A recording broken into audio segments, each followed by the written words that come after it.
拥有强权就可以指鹿为马，篡改历史事实了吗？实际上还真行。1402年，明朝皇宫的那场大火之后，被叔叔朱棣夺了帝位的建文帝朱允文，究竟是死是活？这被称为明史第一悬案。按照明初最重要2部官方档案《太祖和太宗实录》的说法，6月初3，燕王朱棣的大军开进南京金川门，直捣皇宫。但当朱棣进入皇宫，宫中已是一片火海。史官追述，在朱棣进城前，朱允文想要出城迎接，但左右的人都逃跑了，身边仅剩几名内侍。年轻的皇帝悲痛而自责，自言无颜相见。明太宗实录说，朱允文遂合宫自焚，朱棣命人前往施救，但已经来不及了。太监只能从火堆中扒出一具烧焦的尸体。朱棣大哭：“你果然是个痴儿吗？我是来辅助你做皇帝的，你为何自焚呢？”到此为止，朱允文自焚而死，已经是板上钉钉的事实。然而真相没有这么简单。朱棣夺位成功后，为掩盖篡位的事实，他利用手中的权力对当朝和前朝的历史档案进行了删削和修改，用权力制造了事实。在他当政时期，官方历史是这样记述明太祖朱元璋选接班人过程的：朱元璋临终前，心心念念要把4子燕王朱棣从北京召回南京，意欲传位于他。但朱棣走到半路，朱允文胆大妄为，假传朱元璋圣旨，又让朱棣回北京去了。这样朱元璋死至死没等到朱棣回来，而朱允文则篡改遗诏登上帝位。官方历史这么写，这么宣传，等于说朱棣夺位不过是为了夺回本属于自己的东西，而他那个表面文弱的侄子，其实居心叵测，是真正的篡位者。但真实的历史是怎样呢？朱元璋生前已经考虑到燕王朱棣可能是皇太孙朱允文继位后的潜在威胁，因此下遗诏的同时，严禁分封各地的儿子们回京奔丧。但当朱元璋驾崩的消息传出后，朱棣还是直接南下吊孝。兵部尚书齐泰发现后，祭出太祖遗诏，将朱棣遣回北京。后来朱允文听从齐泰、黄子成等谋臣的建议，进行削藩。朱棣逮住机会，搬出皇明祖训，说奸臣乱政，以清君侧为名，发动了靖难之役。经过4年内战，朱棣夺得帝国最高权力。为了让群臣和百姓相信他才是合法继承人，朱棣指使臣下销毁了建文朝时期的一切档案资料，并3次重修明太祖实录。当时的史书一概不称朱允文为建文帝，要么直呼其名，要么称为建文君，连建文朝的年号也不用。1402年，因为建文4年，但朱棣硬改为洪武35年，洪武朝于是莫名延长了4年，而建文朝则被消失了。就像乔治·奥威尔在著作《1984》中说的那样，掌握过去者掌握未来，掌握现在者掌握过去。这波操作下来，朱棣的永乐元年就无缝对接上了洪武35年，而他则从明朝事实上的第3代皇帝，直接变成开国皇帝朱元璋之后的第2代皇帝。历史虽是胜利者书写的，但还有一句名言：你可以在所有时间里骗部分人，也可以在部分时间里骗所有人，但不可能在所有时间里骗所有人。真相总会以某种方式若隐若现。永乐朝严苛的政治环境结束后，陆续有无数史料冒出来，说建文帝朱允文根本没有自焚，搞得后世修明史的史官莫衷一是，只好模糊处理。明史的这个记载颇可玩味。皇宫大火后，太监从火堆中找出来的是建文帝皇后的尸体，根本不是建文帝的尸体。乾隆时期修改明史，更是直接修改了建文帝自焚的说法。朱棣拿到建文帝皇后的尸体后，当场宣布这就是建文帝的尸体，接着对着尸体痛哭。朱棣的用意昭然若揭，只有宣布建文帝已死，他才能名正言顺地以朱元璋嫡子的身份登上帝位。就算建文帝真的没死，还在试图复辟皇位，朱棣也可以将他定为假冒的建文帝进行镇压。为了让天下人相信建文帝已死，朱棣需要把动静闹得很大，他进行了相当人格分裂的表演。这边在史书中说建文君是十恶不赦的篡位者，那边又按天子之礼安葬建文帝。就算朱允文真的活着，他也证明不了自己还活着。诡异的是，既然朱棣为朱允文安排了天子级别的葬礼，历史上却从没建文帝陵墓的记载。到了明末崇祯年间，有人上书请求祭祀建文帝，崇祯帝无奈地说：“建文无陵，从何处祭？”朱棣一边姿态做足，又是葬礼又是辍朝，给了朱允文最后的天子待遇，另一边却悄然开始了一场大屠杀。而这些残酷的事实，我们在永乐朝的历史档案中同样是看不到的。朱允文的几个弟弟不是死于失火事故，就是死在凤阳监狱里。当年7岁的皇太子朱文奎没之所终，从此未出现在人们的视野中。小儿子朱文圭从2岁起被朱棣幽禁，直到明英宗时期，50多岁的朱文圭才获得自由，但他却跟智障一样，别说识字，连牛马都分不清。朱棣对于建文朝的官员下手更狠。朱棣称帝后，建文朝高官400多人集体出逃，仅有20多人向他称臣。朱棣怒不可遏，公开宣布他们为奸臣，并对其中的强硬派及其家族展开了无情的大屠杀，包括瓜万超、朱石族等等。但叔侄争权，天下还是朱家天下，建文朝的臣子为什么这么死忠？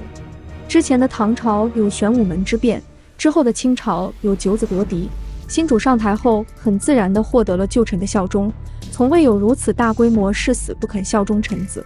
哪怕是明清一代，天下都成一族的了，崇祯一上吊，聆听高官也没见几个真有气节的。为什么偏偏建文朝出了一群不怕死的死忠之臣？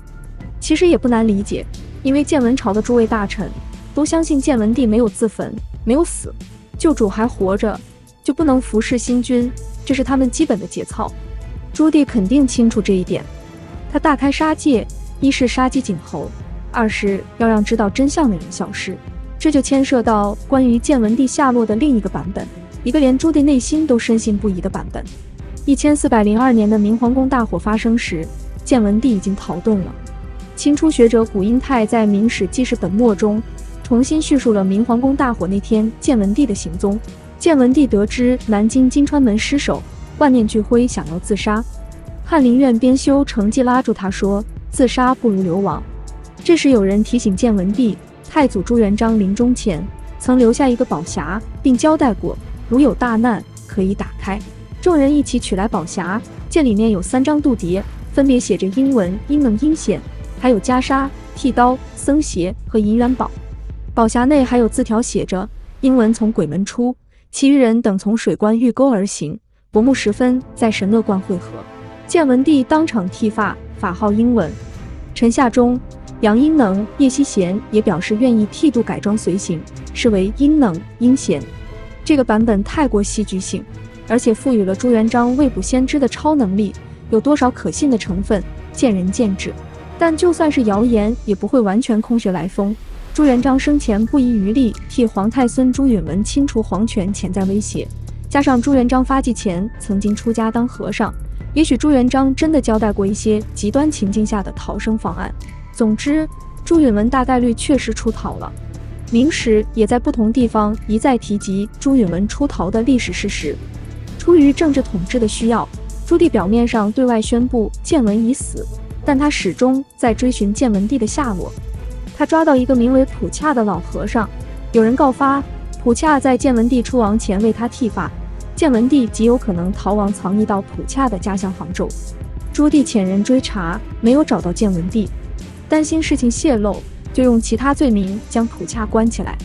这一关就是16年。到永乐16年，朱棣的帝师姚广孝病重，临终前最后一个心愿是希望放了普洽，普洽因此才重获自由。从历史记载看，朱棣在位期间的很多诡异做法均与追查朱允文的下落有关。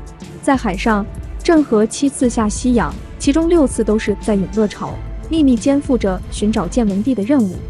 在陆路，朱棣派出亲信大臣胡盈，名义上是寻访仙人张三丰，实际上是查访建文帝下落。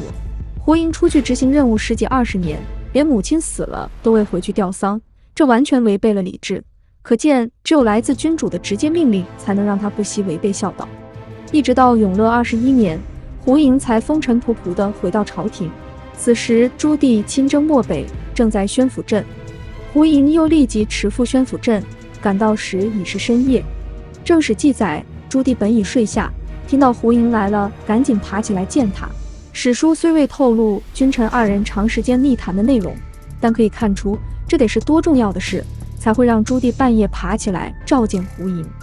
正史紧接着说，君臣二人深夜密谈后，朱棣心中积压多年的顾虑终于打消了。请大家注意这个时间点，永乐21年。这一年，胡莹的深夜汇报打消了朱棣的疑虑。同样这一年，郑和第6次下西洋回国，此后到永乐朝结束，郑和再未有下西洋的行动。从朱棣的反应来看，此时建文帝的状况只有2种可能，要么是他真的已经死了，要么是他已完全放弃复辟的抵抗，遁身事外。无论胡莹带给朱棣哪一个确切的消息，朱棣终于放心了。在中国西南地区，很多地方都有建文帝逃亡后在当地为僧的传说和遗迹，真假莫辨。连朱棣的后世子孙对此事都很感兴趣。万历2年，年轻的万历皇帝朱翊钧突然向身边的大臣们发问：建文君当年是不是真的没自焚，而是逃亡了？内阁首辅张居正只好站出来回答说，此事国史没有记载，但先朝的大臣口耳相传，说当年建文君化妆成僧人，从皇宫密道出走了，此后云游四方，没人知道他究竟去了哪里。张居正的回答代表了明朝办官方的态度，就是承认朱允炆确实以僧人形象出亡了，至于出亡以后的事迹就不清楚了。可见他对此后出现的各种传闻是不信的。朱棣死后，政治环境逐渐变得宽松，但对于建文帝的平反工作却漫长而曲折。天顺元年，明英宗朱祁镇复辟后，有感于自己曾被俘虏软禁，所以下令释放了朱允炆的小儿子朱文圭。100多年后，万历年间，明神宗朱翊钧在群臣的推动下，先为建文朝死难的忠臣平反，承认方孝孺等人是忠臣，为他们在南京建表忠祠，后来又恢复建文年号。但到1644年明亡为止，建文帝的地位仍未被正式承认。等到南明弘光朝，江山残破的弘光帝才应臣子们的要求，补其建文帝实录、谥号、庙号与4典，建文帝的帝王身份这才算得到了完全恢复。抹杀一段历史如此轻而易举，但恢复一段历史却又难上加难。从1402年以后，因为建文朝的历史真相长期缺失，导致坊间传闻四起。随着时间推移，传闻越来越多，使得原本事实清晰的有关建文帝下落的历史，终于消弭在各种真真假假的传说中。明朝第一悬案就是这样造成的。明末的钱谦益在国史馆整理史料30多年，说看到建文朝史事就伤心流泪，因为这段历史没有官方记载，导致野史传闻杂出，后人难以还原真相。对于研究国史的人来说，这是最悲伤的事了。国可亡，史不可灭。当明朝灭亡时，那些从史馆中走出来的亡国之臣，或许除了仰天悲叹，还有深深的困惑。还原真相，从来就这么难吗？